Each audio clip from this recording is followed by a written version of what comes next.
Hello, hello, hello. Good day, good day. Let's see if we can get this going. You can probably see I'm using my wife's laptop.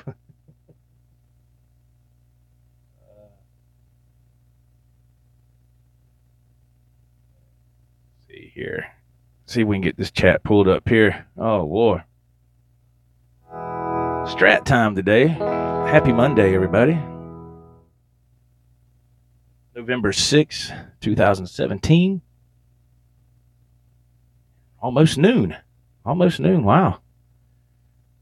Oh, boy. There we go. That's what I was wanting to dedicate something to today. My brother, Brentsy Rocks, man.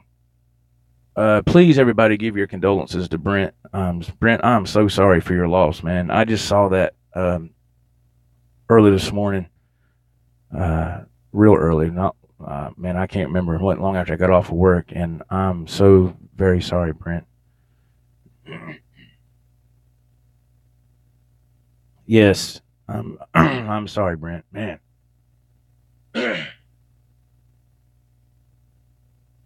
Simon Williams, good morning. Adam Scheinberg.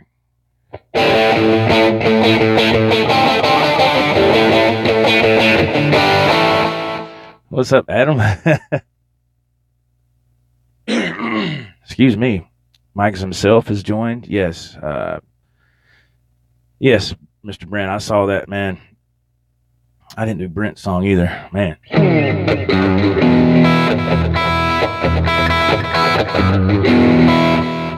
There you go, Brent. Yeah, man. Yeah, Mr. Williams, good afternoon from the UK. Mr. Williams, how are you, sir? What is it, like 4 or 5 hours ahead? So it should be like what? I'm going to guess maybe 5 p.m. in the evening. I'm guessing. I'm hoping that's right. Trying to keep up with that. Yeah. Let's see. What's today? Monday. Yeah. And so, wow. Started my new run yesterday. Went to Savannah. Wasn't too bad. Sunday's not bad. Not,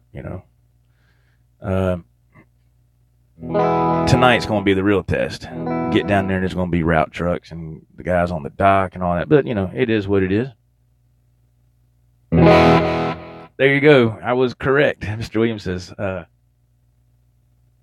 yes, I'm just finishing work. It's 5 p.m. indeed. There you go. All right, man. Thank you very much. Got it right. Britzy rocks. Yes, that's right, Mr. Brent. You're very welcome, man. He says, tell people you love them every day. Yeah, you're not kidding. Mr. Williams says, is this run you're on now longer than your other one? Actually, no, it's 30 minutes shorter. So, yeah, so you're looking about 30 miles shorter, So it's close. It's not too bad.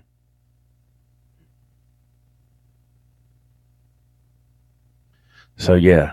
Not bad. Thank you for the thumbs ups too. Thank you, everybody. Those thumbs ups really do help the channel. Thank you so much. It does help, and that's the easiest way to help the channel. It's free, doesn't cost you nothing, and it really supports the channel. Thank you so much. Blake quit 923. Play some White Line. I wish I could play some White Line, man.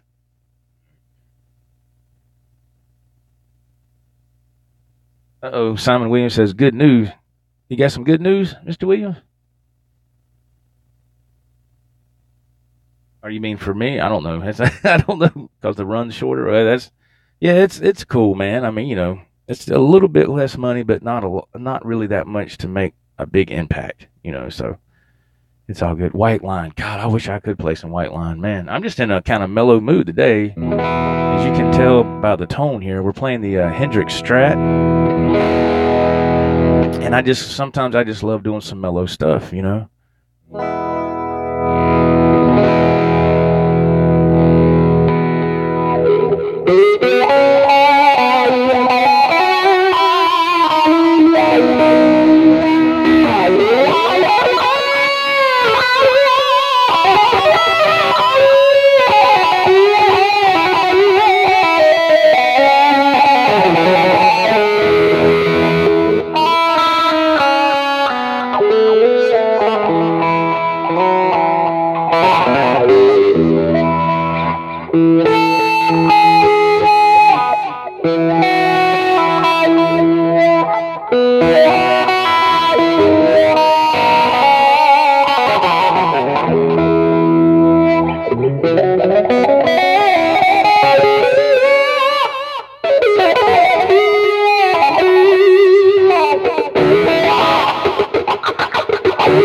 Just a little messing around and noodling around in E here, trying to.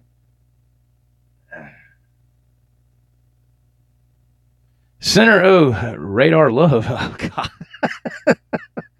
I wish. What's up, Center? Drive a little slower, Adam says. Wow. Quit 293. I always get the numbers mixed up. Quit 293 says, great tone. Thank you, man. Appreciate that.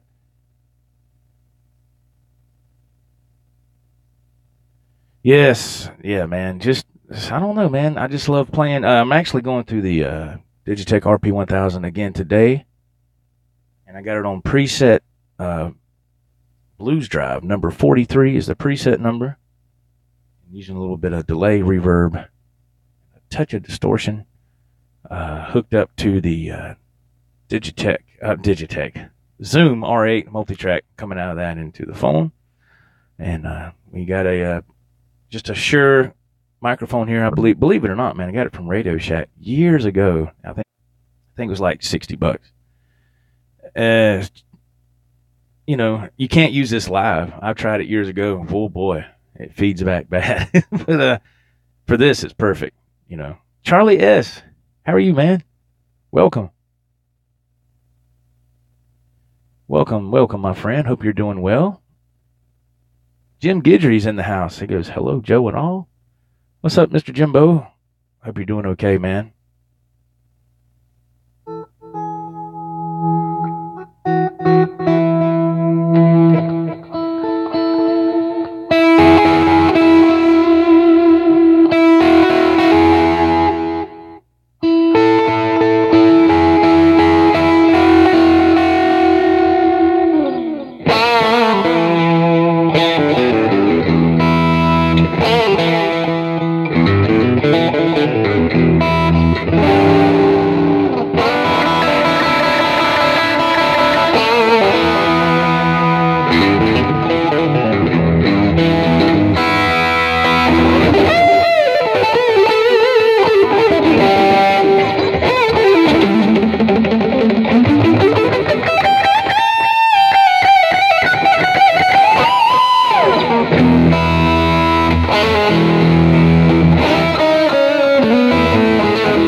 Get it right here in a minute. We're still warming up. Whew. Sour notes all left and right. Oh, well. A little lemonade don't hurt every now and again, does it? Man. Oh, Charlie S., you're painting? Oh, wow. Man. I can't stand to paint. My wife, she loves doing that. Man, I can't stand doing that. I tried it painting with her one time years ago. I think she was wanting to repaint the bathroom. Well, she's done repainted it probably 3 or 4 times since then, but she wanted to paint the bathroom, and I was like, yeah, she asked me if I had help. I was like, yeah, sure. I went and got all the stuff at Lowe's. My God. I told her, I said, what have we got ourselves into? What have you got me into? And, excuse me, so I don't care for that at all. That's more work than people may realize, man. Holy smokes. Not for me. Oh, wow.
Okay, let's see.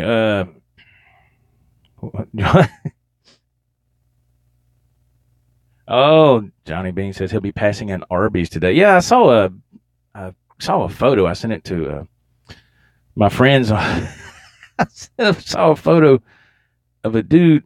Actually, it was like some kind of promo thing. I believe, I don't know if it was that guy. What is he got? A YouTube channel called Blues something, and he demos a lot of gear reviews and stuff, but he plays left-handed. I think that was that dude. I think, not quite sure. Anyway, this guy was playing. I can't remember if it was a telly or what. He was demoing some pedal, so I screenshot him playing, and I just cropped out all the other stuff. It looked like he was wearing a green Arby's shirt. It was green, it had the Arby's logo and the name in yellow. I said, is it me, or is this an Arby's shirt? You know? Gary Kraber. So, yeah. I was like, you got to be kidding me, man. I've never seen one of those. I'm going to have to buy one of those. Yeah, speaking of shirts, Hendrix. Got the Hendrix shirt today. Man, wow, and the Hendrix thing. I didn't even pay attention to that. Man. Pretty cool.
Getting warmed up here on this Monday.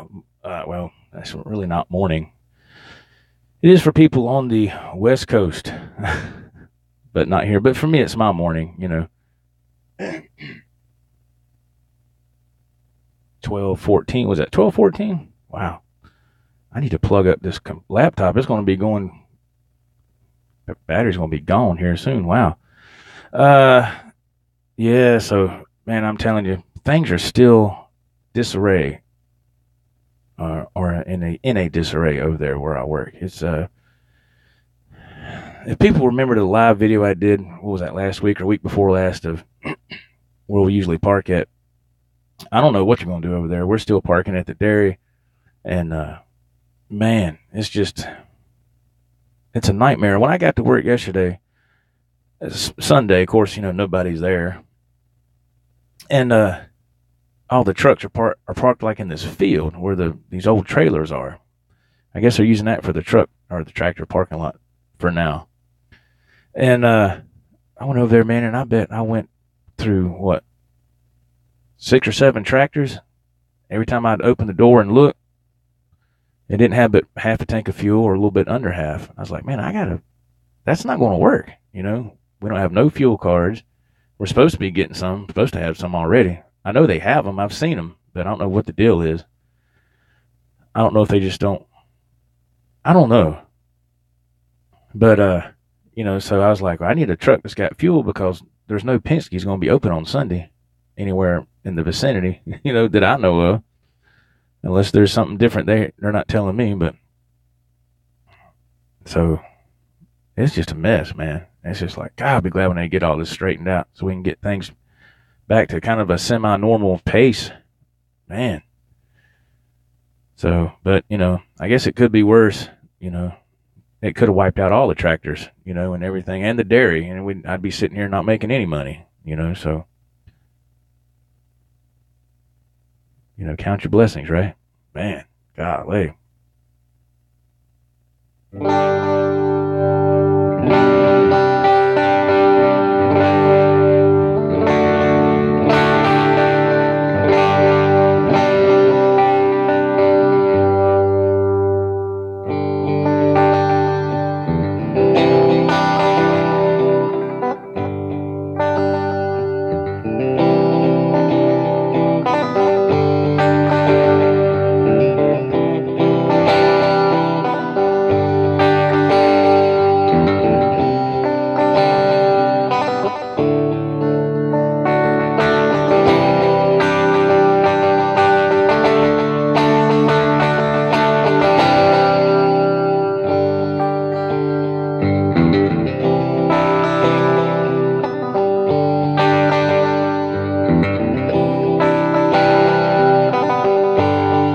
I remember that song, Skid Row. I remember that's my favorite song by them. Man, I tried messing with that. When was that? I tried messing with that song. It was earlier this year.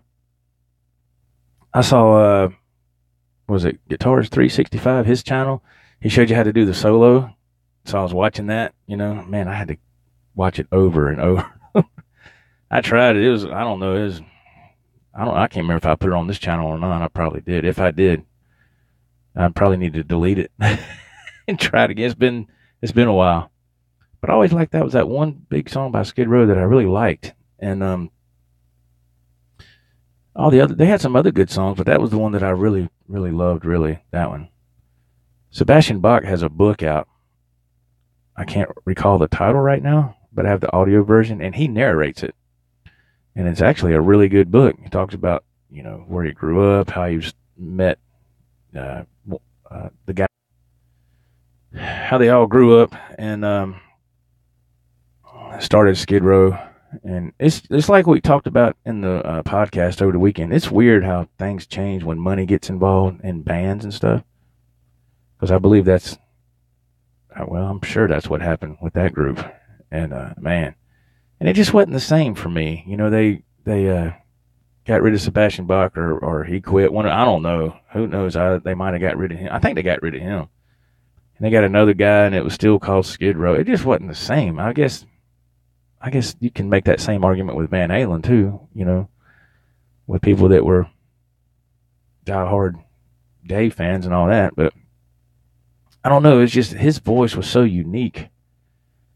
But I guess I don't guess there'll never be a reunion with that. He's doing his own thing. I saw something on YouTube with Sebastian Bach. It wasn't that long ago. He was playing somewhere, some auditorium somewhere, and it was a packed house, man. And he was still singing them hits from back in the day, and he could still hit them high notes, man. I was like, damn, he could still sing the hell out of them songs, boy. And I was like, man, I didn't think he could do that, because usually when you get older, it's hard to hit those notes of emphasis, but he was knocking them out, man. I know a lot of times I believe bands will tune down either a half step or a whole step so the singer can still hit that pitch. And a lot of people who don't know any better don't realize the difference. But if you're familiar with playing, you can tell when something's been tuned down, and it's really for the singers. for in the singer's favor. So I'm trying to say, which is cool. I mean, what's wrong with that? So I'm listening to. Speaking of audiobooks, I'm listening to one now. It's called "I Want My MTV." It's about the birth of MTV, man, and how they started getting videos on in the very beginning, and how they just kind of threw stuff together, and how they came up with the logo, "I Want My MTV," and all that stuff. And in the beginning, I didn't know this, but in the early days of MTV, if you watch it, them clips, it showed like the astronauts on the moon, landing on the moon, and they put the flag, and it's got the MTV, and it's got that. Well, they were wanting to use footage of that because they said it was public domain or something, and they wanted to use the part of Neil Armstrong saying that's one small step for man, but they were about to use that, and at the very last minute, Neil Armstrong's attorney or something, sent a letter and said they couldn't do that or they get sued. But they were, they couldn't do nothing about them using the footage, so that's what they did. And I was like, wow, I didn't know that, Michael Bishop, how you doing, man? How are you doing, sir? Hope you're doing well. Thank you for the thumbs ups, by the way, folks. That really helps the channel. Thank you so much.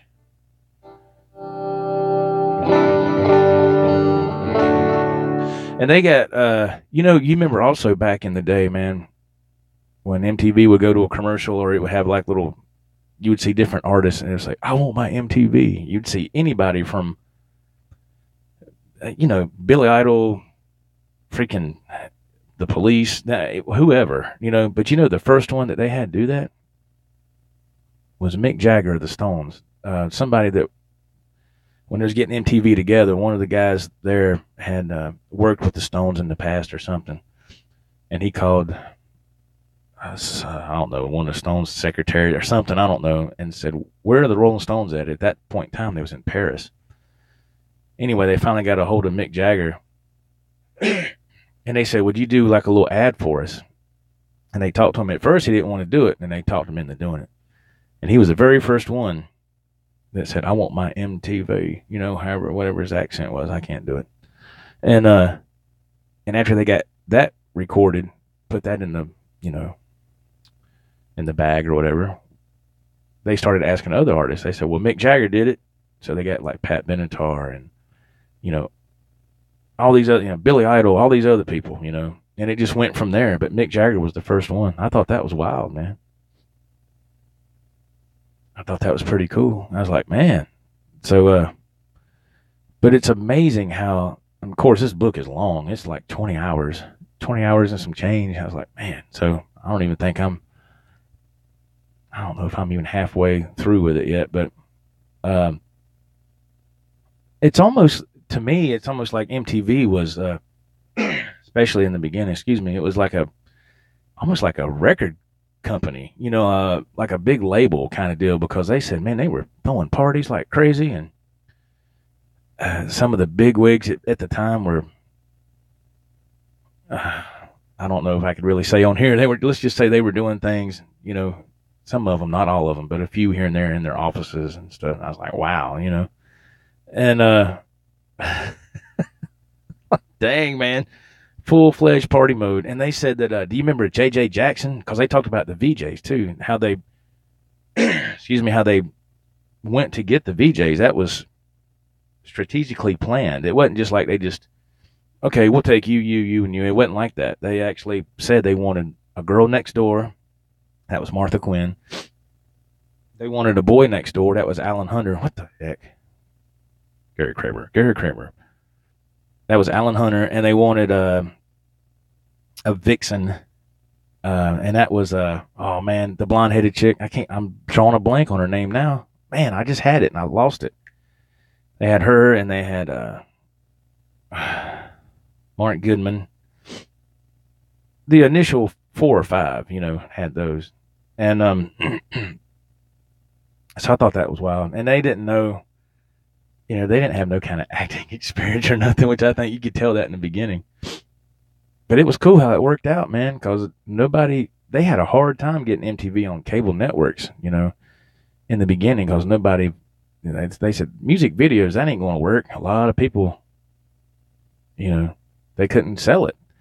And then finally, when they started playing some video, they only had a handful of videos in the beginning when it launched. Of course, they had the Weebles or Wobbles, whoever it was. Video Killed the Radio Star. That was the first video that played.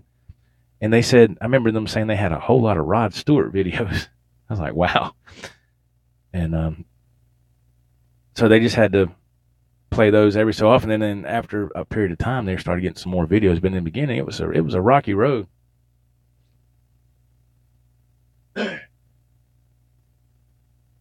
Yeah, that's right. That's how to focus your camera, Simon says. Yeah, that's right, man. Um, so it's very interesting. I'm still, like I said, I'm probably not even halfway through with it yet, but it's very interesting about MTV, because MTV is nothing like it used to be. Not when I was growing up. It was so much better, but I understand why it changed. It's changed because it has to adapt to the new generation. And they got to market to younger people, and that's why MTV is what it is now, which to me is crap.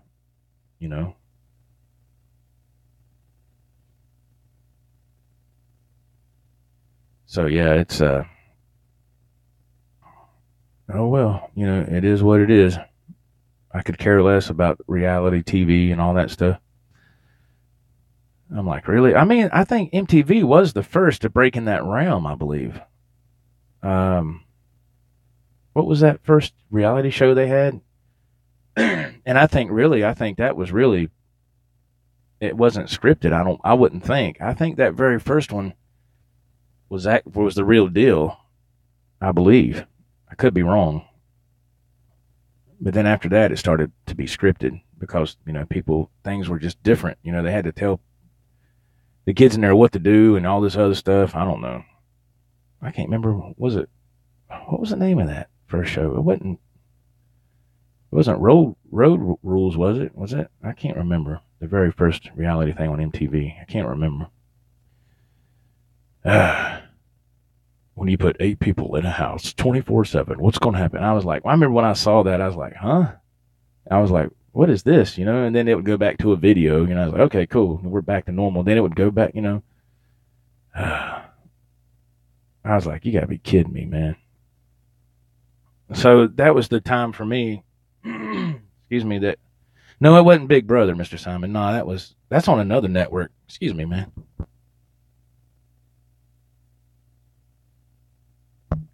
My gosh. Big Brother is something else. This is the very first reality thing and I think MTV was the first one to do it back in the 90s.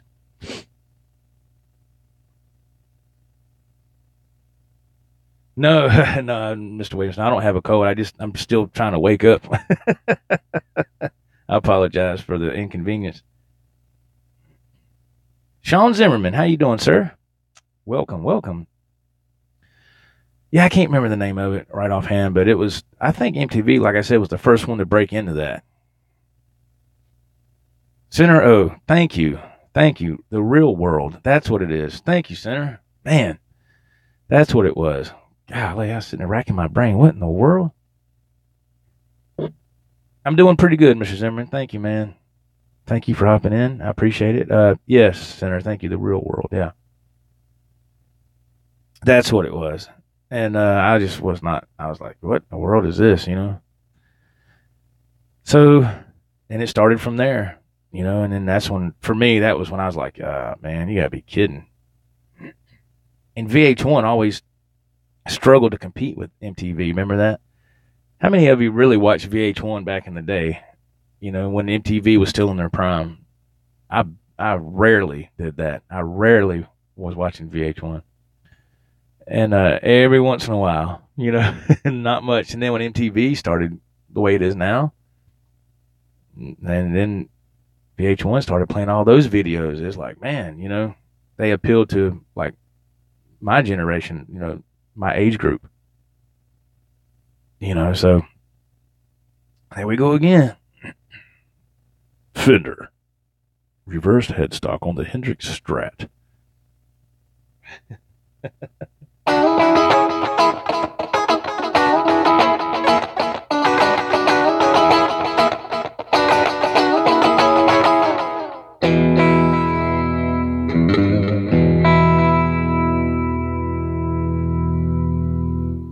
Oh, Center says he used to love the live concerts on MTV. Yeah. I did too. That was cool, man. Sometimes they'd have something in their little studio there, and sometimes it'd be somewhere else. They have them live concerts. Yeah, that was always cool. I enjoyed that too myself, And then you had what was it, Center? What was that they had? God, what was that? What was the other segment they had for the metal? I can't remember, man. Headbangers Ball. Thank you. Center to the rescue again. I'm telling you, man, my memory is shot.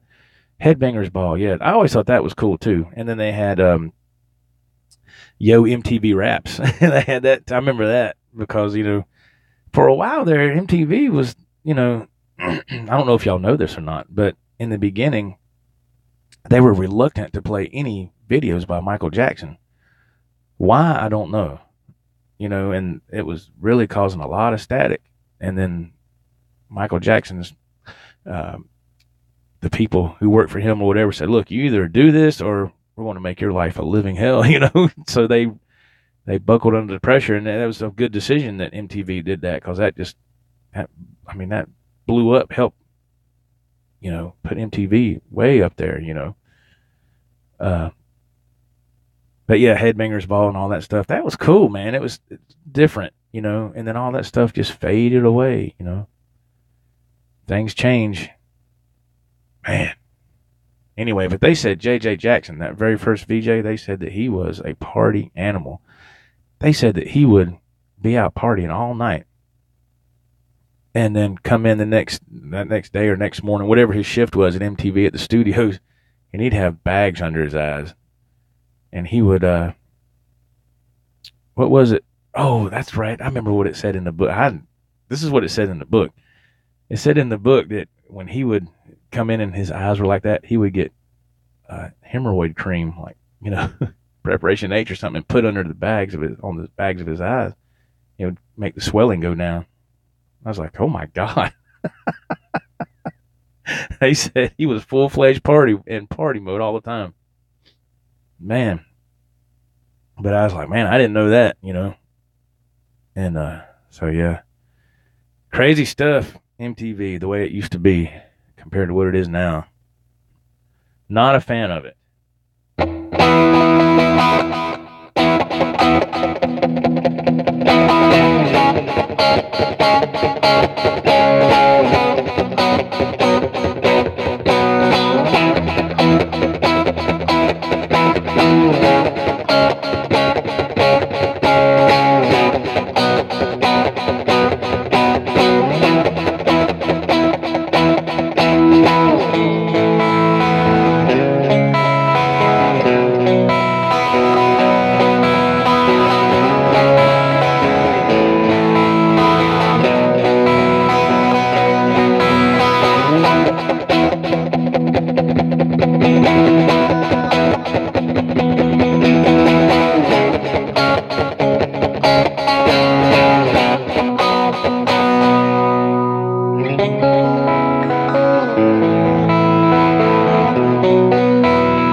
Always loved that song by them.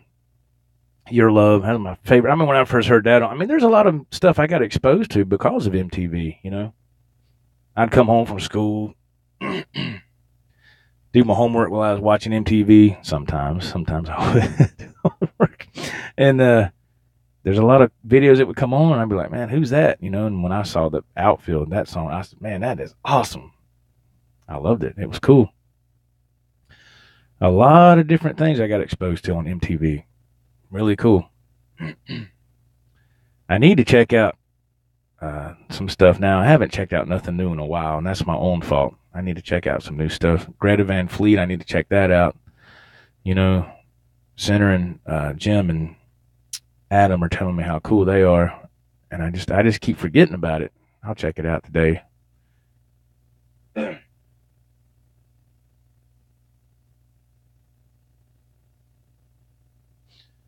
Yes. Let's see what we are on the time here.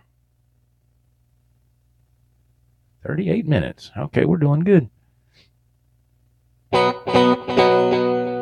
Oh yeah, they talking about what was that? Rob Chapman Katana. What is that? Oh yeah, Rob Chapman, his video Katana versus the drummer. I saw that on the thumbnail for that on YouTube, but I wasn't quite sure what that. What was he doing? Seeing how loud the amp will go if it'll keep up with the drummer. I'm guessing is that what that is?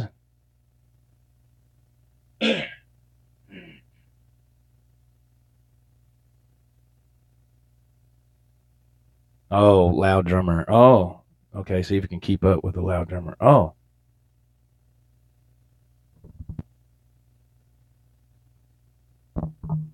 yeah. I have to check that out later.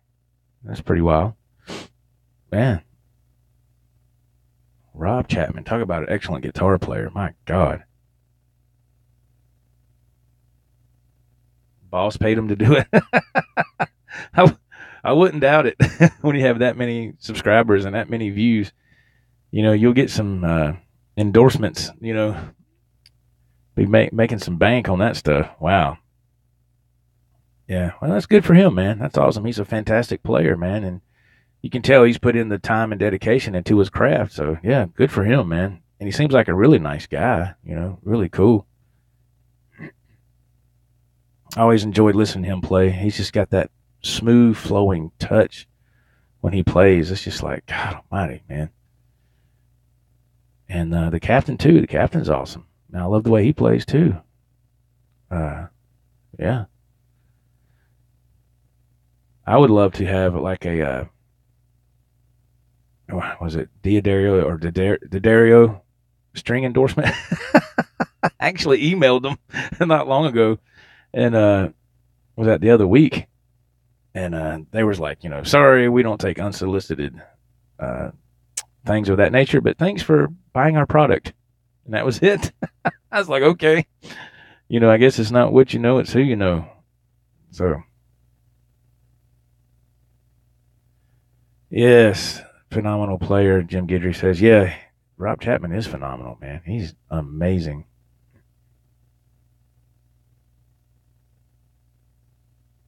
What? How many hours?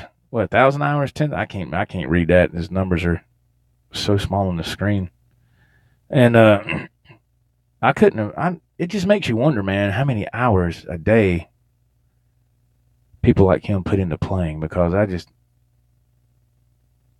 for me, I don't have 8 hours to sit here and play. I got to go to work, you know. But and for some people, they can play so it's so easy for them.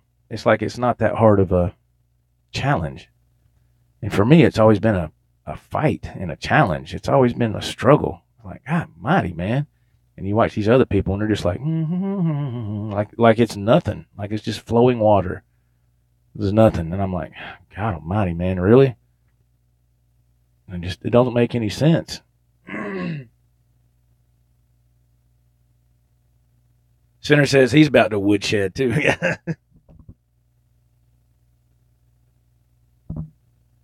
That's what this is for me. This is my woodshedding time, which isn't much.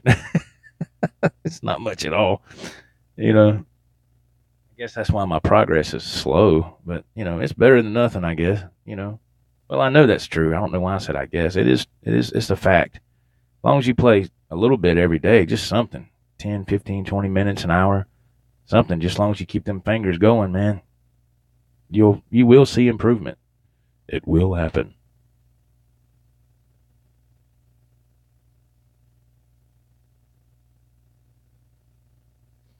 10,000. Okay. Thank you, Mr. Williams. Yeah, 10,000 hours. Yeah, Rabia is, oh man, yeah, he's phenomenal too, man, isn't he?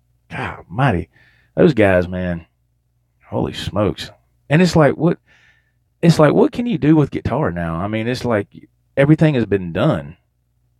You know, you've already got your Van Halens, your Steve Vais, your Eric Johnsons, your Ingves. What else can be done? Not really, nothing that I know of. You know, I just love to play. You know, that's all. I just love to play and have fun.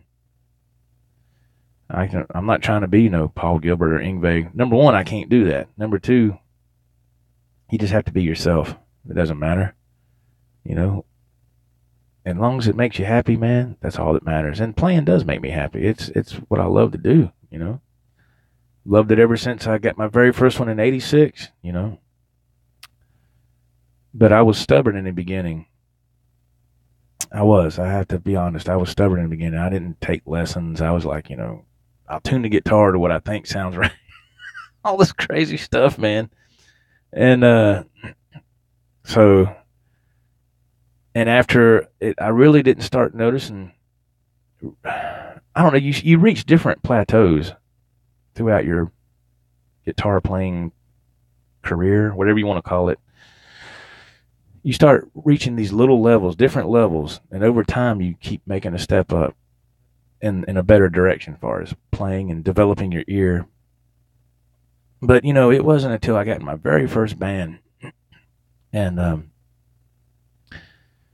I saw an ad in the music store, and it said, a guitar player and a bass player was looking for a lead guitar player, And I'm sitting there going, oh, yeah, that's cool. This is like this is like, I'd say, 90, 91 in that ballpark. And so, and I called the guy up. Anyway, we got together and talked and all that. And that's the first time I ever seen somebody use a guitar tuner, not like this, of course, but the kind you plug in. It just proved a point to me of how naive I've been, because I was, I don't need lessons. I don't need, that's stupid, man. That's stupid. Anytime you can learn, take lessons, and you always want to play or learn from somebody that's really good, because that's how you're going to learn. You can't learn from somebody who doesn't know what they're doing, because they don't know what they're doing themselves, and they're not going to teach you properly, So you need to learn from somebody who knows what they're doing and is an excellent player, or better than you, I should say. He pulled out a guitar tuner and hooked it up, and I was like, what's he doing? I had seen him before, but I never messed with him. One of the most simplest things ever invented, right? He goes, okay, you go ahead and do it, and we'll be in tune. And I was like, I thought to myself, that ain't going to work. And I looked at him, and I said, oh, for real? He goes, yeah. So I did it. Boop. He's in tune, just like that. And I said, and that next day I went and bought one. That's guitar tuner. I went, see, if I'd have realized that in the beginning, I wouldn't have struggled for the first couple of years. I'd have known how to tune a guitar, and I was just fucked. I was, but effing stupid. Excuse me. I was just effing stupid,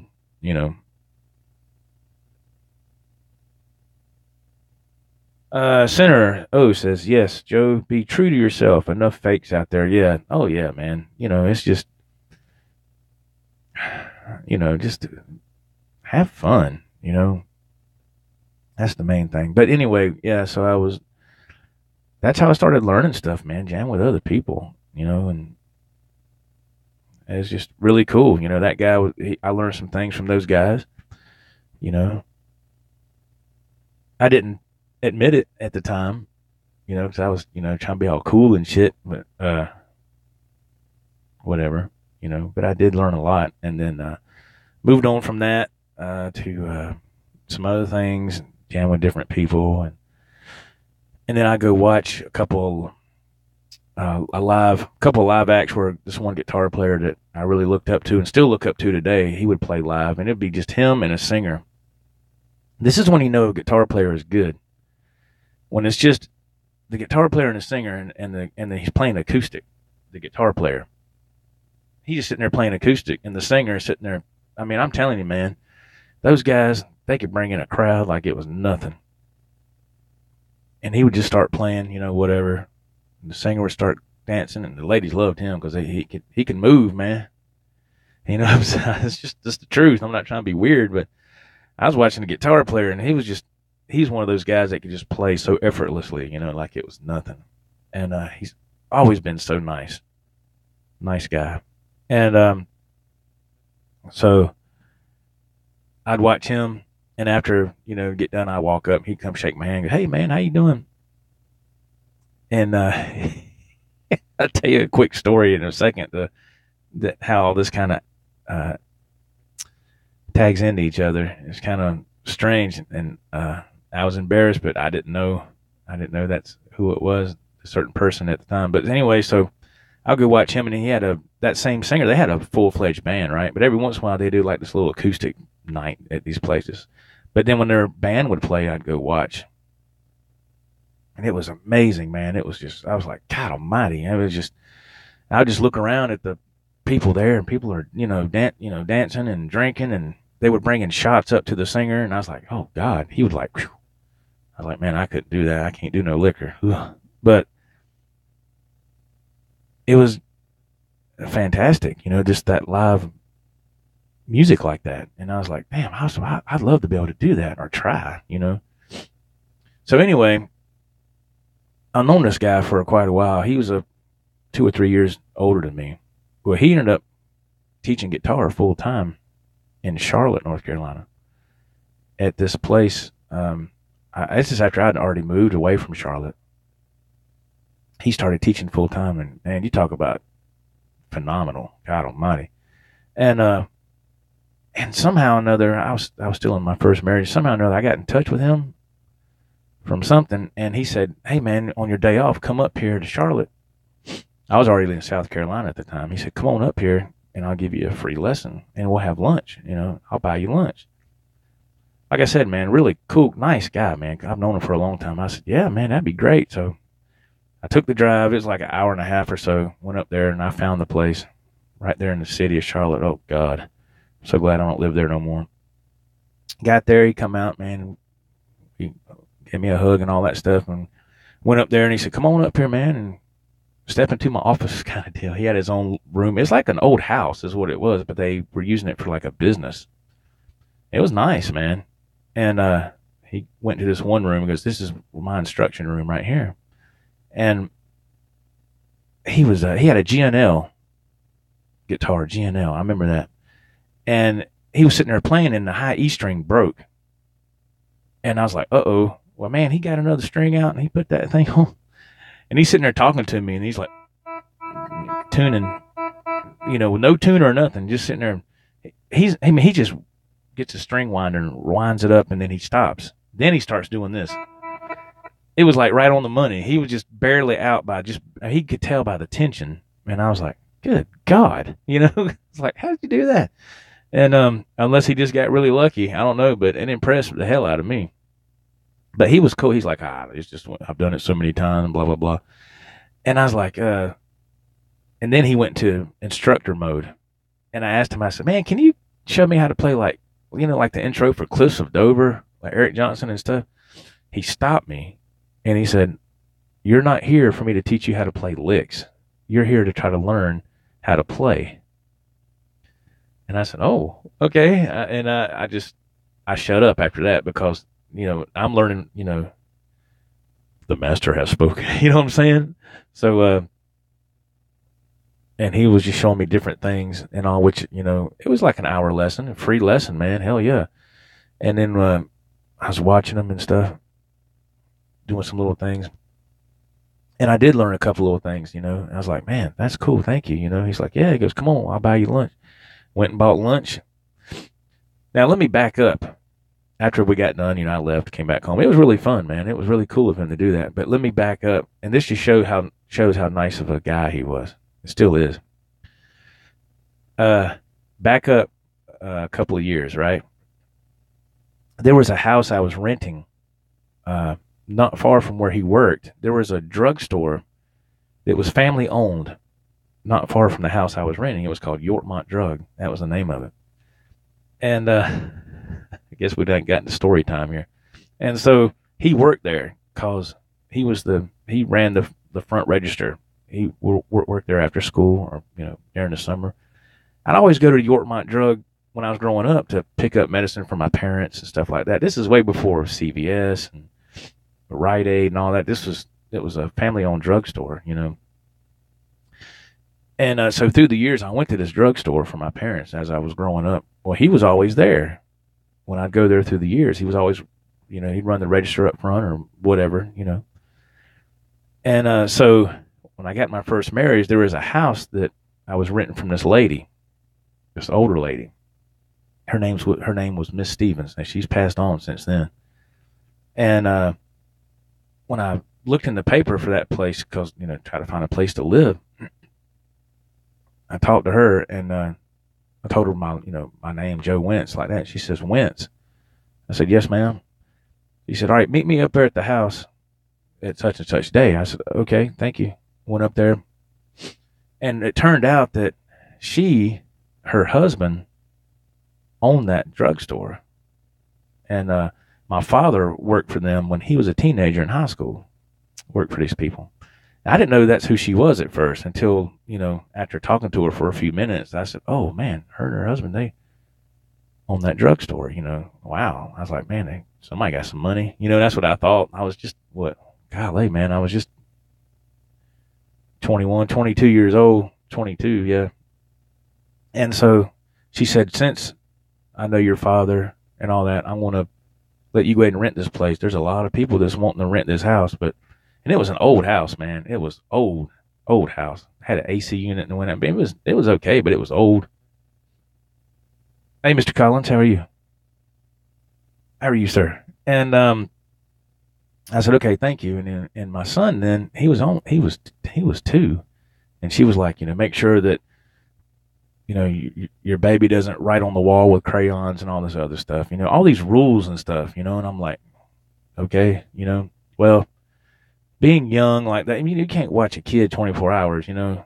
They're going to get up before you, and they're going to be curious, and they're babies, man. So yeah, he eventually did write on the wall with crayons, but we made sure to get the kind that were, you know, you could wash it off. You know what I'm saying? Stuff like that.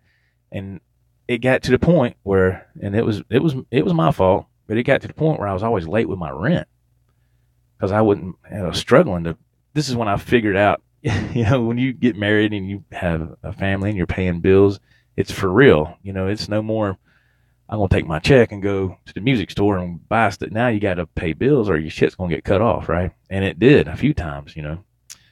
Learning while you're young, right? Young and dumb. So she'd always come at the end of the month, and she'd always come early in the morning, bang on the back door, pap, pap, pap, pap, pap, pap, pap, pap, pap, pap, pap, pap, pap. You know, and I was like, my God, I got up and I walked to the back door. She goes, I need my rent money. I said, I ain't got it. She got pissed off. She would get pissed off, and she would leave, and she'd come back the next month, whatever. I need my rent. Same thing over and over, you know. And I said, I ain't got it. I'll have it next week, Miss Stevens, like that. She said, well, from now on, I'm jacking your rent up $50 because you're always late. I said, okay. I'm sorry, man, but she was a bitch. That's just the way it was, man. I was like, God almighty, man, you know. And so I came home one day. Man. We were all gone doing something. I don't know, went to the store or something.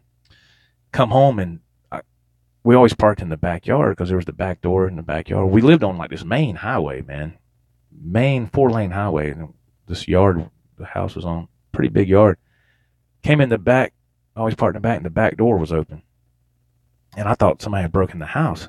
Come to find out, her husband had owned the drugstore. He had already passed away. He had done passed away. So this man I think she was dating, they were in the house looking around, doing like a house inspection. And she told me she was wanting to do that, but she didn't have any right to go in there unless I was there because I'm paying the money to stay there. She can't just go in there at any time she wants. Well, she saw we was gone. She went in there, opened the door, and went in there and did her little house inspection. And then she, you know, chewed me out about this and that. I mean, I was like, really? You know, come on, man. And so it was a mess, man. It was a mess. And so I went back up to the drugstore. Now, this is where all this connects, right? I went back up to the drugstore to pick up a prescription or something. And I saw my buddy up front, the guitar player. His name was Dustin. His name is Dustin. And he was up front, and he's always real laid back.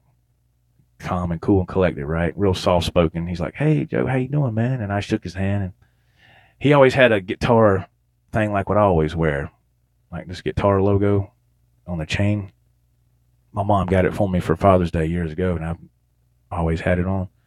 He had one like that, and he said, "How you doing?" I said, "I could be doing better, man." You know, like that. And he could tell I was he said, "What's wrong, man?" And I said, freaking landlady, man. I said, she's just a bitch, man. She's making my life a living hell, man. She is a bitch." And it turned out that was his grandmother. And I didn't know that. I did not know that was his grandmother. You know, so he worked for the family business, and I didn't know that was his grandmother. And because he didn't say nothing, he just looked at me and said, "Oh, man, I'm sorry to hear that. That was, you know," I said, "I don't mean nothing bad, man." I said, "But she can't come up in here and be doing a house inspection when nobody's here." You know, turned out I found out that was his grandma. And I didn't know until later. And, man, that made me feel bad, man. I said, "Oh, shit." You know, I didn't know. If I'd have known that, I wouldn't have said that like that to him, but I didn't know that was his grandma. But I think I eventually told him later on, when some years went by, I told him, I said, "Man, I'm sorry." I said, "I didn't know that was your grandmother, man." And I said, "I'm sorry for what I said." And he was cool. He said, "Oh, it's all right, man." He was cool, you know. But yeah, so it wasn't long after that, man, we moved. You know, we got the hell out of there and moved to South Carolina. That's how all that happened. So now you know the rest of the story. Young and dumb and renting a house, man. And, you know, this lady thought everything was going to be immaculate all the time, you know. It just wasn't going to be like that when you're, you know, got a 2-year-old, and it just doesn't work, you know. It might have worked better if my wife would have, you know, my ex-wife would have got off her ass and done something, but it is what it is. Or it was what it was, you know. Everybody has a history. All right, guys, I think that's it. There you go. Story time and guitar playing time is over for the day. I hope you enjoyed it. We got off to a slow start, but it picked up there halfway through. So thank you, everybody, for sticking around and watching. Thanking you. Yeah, I'm thanking you. Thank you for the thumbs ups. The thumbs ups do help the channel. Thank you very much. I appreciate it a whole lot. Yes, Mike Ray says, "Enjoy your day, everybody." That's right. Everybody enjoy your day. Be safe. Have fun. Again, condolences to Brent C. Rocks, man, on your loss. And our hearts and prayers are with you, sir. And just take it easy, man. Everybody be happy, man. Be kind to each other. Stay cool. Until next time, this is Joe, and we'll see you in the next video. Take care, everybody. Bye-bye.